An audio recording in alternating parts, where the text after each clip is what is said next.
I don't make a new video that often, but I do try to at least make one when I get a new tractor. So I want to share this one with you. This is a 1957 Farmall 350 gas.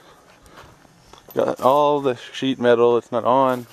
I have it all. I have everything minus the generator and the torque amplifier lever. And I got a generator, but I don't have a torque amplifier lever. Unless I want to borrow the MTAs, and I don't really want to borrow the MTAs. But anyway, I plan to make this a work tractor because it's a little newer Farmall than I've got to be around.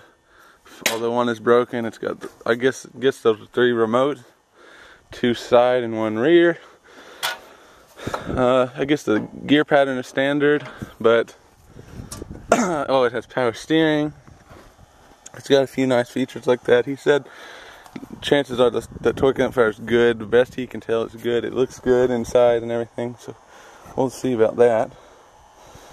If it don't work, it don't work. The MTAs doesn't work, I don't think. I'm told it doesn't work. The carburetor's rebuilt, and the starter's rebuilt, and I got those. We're gonna go take a look at them in just a second. But it needs a few things. It needs some tires. I do have the rims. That's actually M tire and rim there that I used to get it home, and that's gonna go back to the M here in the next few days. But I got tires going on. I got them from someone, and I'm gonna have them put on. They're good tires, really good tires. Rear tires. This one don't look all that bad from this side. It's kind of cracked up on this side. It would last a little while. But this one is what's really bad. This one, it holds air for a while. Like, I can air it up now. I can move it around and I can let it sit a couple hours and then it'll be flat. But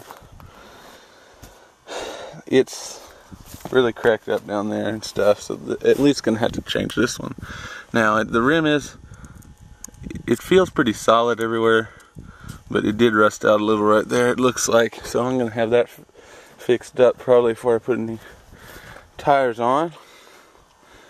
But everything else is looking good. It's a little bit stuck, but he said that they were turning it over when they got it, so it couldn't be real bad. And plus it's got a muffler and the air intake deal on there, so it couldn't be real stuck. I got some stuff in there, and I'm going to try to break it loose today. I put that in there last night, and we're going to give it a shot. You know, who knows.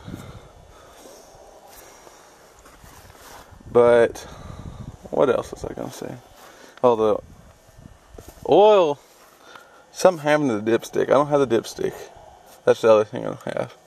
But that couldn't be all that expensive to get one of those. But we did look at the oil. The oil it's black, but it's no water in it.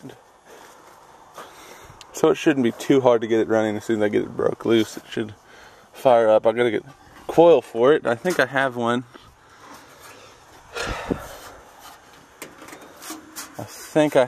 I have an old 55 one that may or may not be bad, and I do actually have a new one that should probably work. The battery box, I'll show you all that in a minute. I'm gonna see if I can weld it up, but I'm not sure. It might weld up, it might not. It is a 12-volt tractor, so Vidman08 will be happy about that one. I do have the dash, but I don't have the tack. I might put one on eventually, but that's not going to be priority for a while.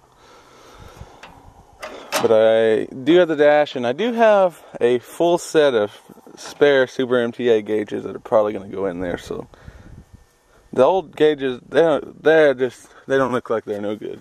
They're not really bad looking, but they're kind of messed up inside and on the back and stuff. So let's go take a look at that.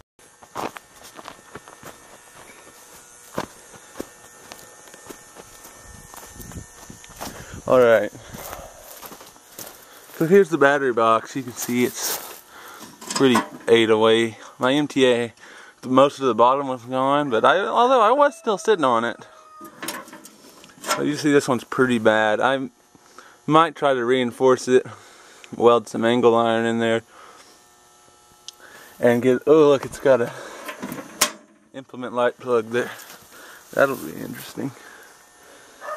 But I might try to just brace it up and bolt it back down for the time being. Or otherwise, somewhere around here my MTA one may still be here. But I don't remember if it got thrown on the scrap trailer last time or not, because I didn't figure there'd ever be a use for it. It was pretty messed up. Sheet metal's here. I got all the emblems, and I looked those up, and that'd be about $300 to buy all those. Dang close. All the emblems that are on the sheet metal's pretty straight. There's little dings here and there, but I've seen a lot worse. Here's the dash. It's missing some switches, and you see those gauges, what I was talking about. That one's got all that busted up stuff. The charge one's bad, obviously. I don't know about that oil pressure. I guess that's oil pressure there. That might not be bad. I'm going to hook a new line up to it. But I do have a full set of MTA gauges. I ended up with 2 sets somehow. I ordered one and then I forgot about it and ordered another one, I guess. So, whatever the case, there'll be some updates on that. Maybe another video on it. Maybe another video on it today. But we'll just see what happens. I'm not sure yet. So, until next time, there's the new toy.